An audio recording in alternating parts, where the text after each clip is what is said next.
बिस्मिल्लाहिर्रहमानिर्रहीम।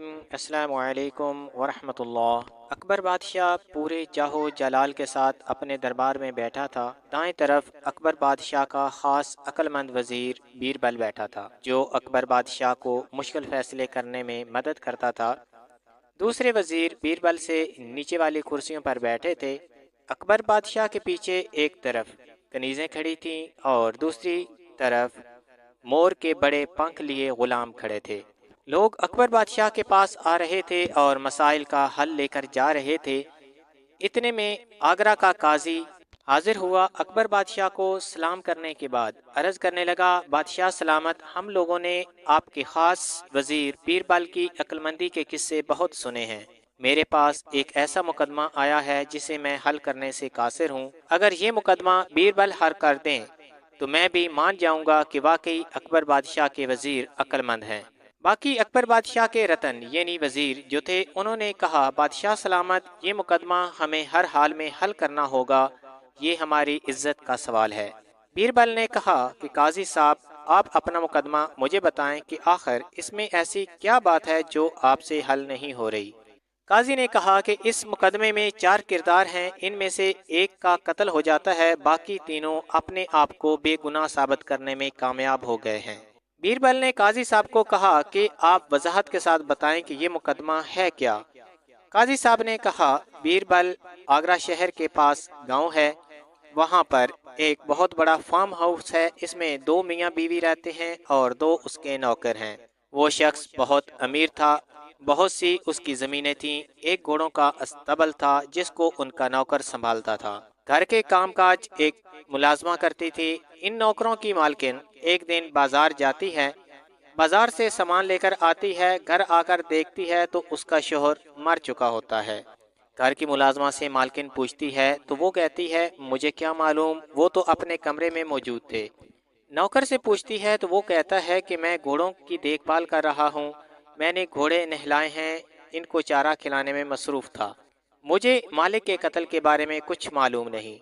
बीरबल काजी साहब को कहता है, बस ये मुकदमा था, मैंने सोचा कोई मुश्किल काम पड़ गया है, ये तो एक आम मुकदमा है। बीरबल ने कहा कि कल इन तीनों के साथ दरबार में हाजिर होना, मैं इसका फैसला करूंगा। अगले दिन काजी साहब और बाकी तीनों लोग अकबर बादशाह के दरबार में हाजिर हुए। बीरबल ने सिपाहियों को कहा कि 3 दुम्बे लेकर आओ। सिपाही फौरन गए और 3 दुम्बे लेकर आए। काजी ने कहा कि बीरबल, मैंने तुझे मुकदमा हल करने के लिए कहा था और तुम दुम्बे मंगवा रहे हो। बीरबल ने जवाब दिया, काजी साहब, ये 3 दुम्बे ही इस मुकदमे को हल करेंगे। बीरबल ने एक एक दुम्बा सबको दिया। जब उन लोगों को दुम्बे बीरबल दे रहे थे तो उन लोगों को कहा कि ये दुम्बे कोई आम दुम्बे नहीं हैं, ये खास दुम्बे हैं, ये अपने साथ ले जाओ और 1 महीने के बाद आना। जो भी आप में से कातिल हुआ उसका दुम्बा दुबला पतला होगा। इस दुम्बे को जितना भी खाना खिलाओगे वो दुबला पतला होता जाएगा। ऐसे ही दिन गुजरते गए। वो तीनों रोजाना एक दूसरे का दुम्बा देखने के लिए आते कि किसका दुम्बा दुबला पतला होता जा रहा है। इन मुलाजमों की मालकिन बहुत खूबसूरत थी, जो तकरीबन 35 साल की थी, लेकिन 20 साल की लगती थी। इसका शोहर चूंकि मर चुका था, अब वो बगैर शोहर के इतने बड़े घर में अकेला रहना पसंद नहीं करती। दिल ही दिल में वो सोचती थी, क्यों ना मैं नई शादी कर लूं। दुनिया की हर नेमत तो मेरे पास है लेकिन शोहर तो नहीं। हमारा मुआशरा बेवा औरत को एक हबस की नज़र से देखता है। उसका नौकर जो कि अस्तबल संभालता था, वो दरअसल उनका नौकर नहीं बल्कि उसके शोहर का रिश्तेदार था। पूरे खानदान में से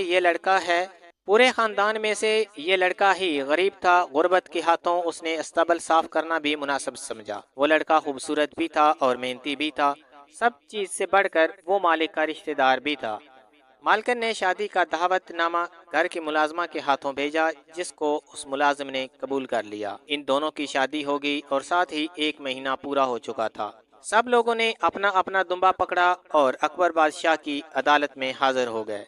बीरबल को वो मुकदमा अभी तक याद था। उसने सारे दुम्बों को देखा तो घर की मुलाजमा का दुम्बा सेहतमंद था। बीरबल ने कहा, ये मुलाजमा ही उस शख्स की कातिल है। वो मुलाजमा कहने लगी, आपने तो कहा था جس کا دمبا دبلا پتلا ہوگا وہ قاتل ہوگا۔ یہ بات سن کر بیربل نے کہا کہ میں نے اس لیے یہ کہا تھا کہ جو قاتل ہوگا وہ اپنے آپ کو بچانے کے لیے دمبے کو موٹا کرے گا، وہ اس کو دبلا پتلا نہیں ہونے دے گا۔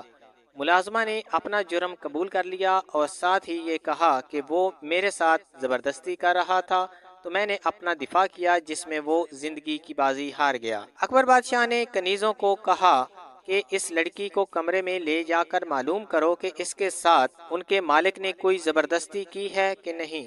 کنیزوں نے اس کا بال بال دیکھا لیکن کوئی تشدد یا زبردستی کی علامت نہ ملی۔ اکبر بادشاہ نے کنیزوں سے پوچھا اس کی گردن کے پاس کوئی کسی قسم کے نشانات ہیں؟ تو انہوں نے جواب دیا کہ کوئی نشان موجود نہیں۔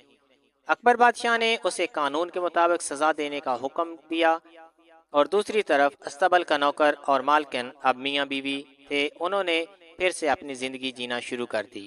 چینل کو سبسکرائب کر لیں، کل حاضر ہوتے ہیں ایک نئی ویڈیو کے ساتھ، تب تک اجازت دیجیے، اللہ حافظ۔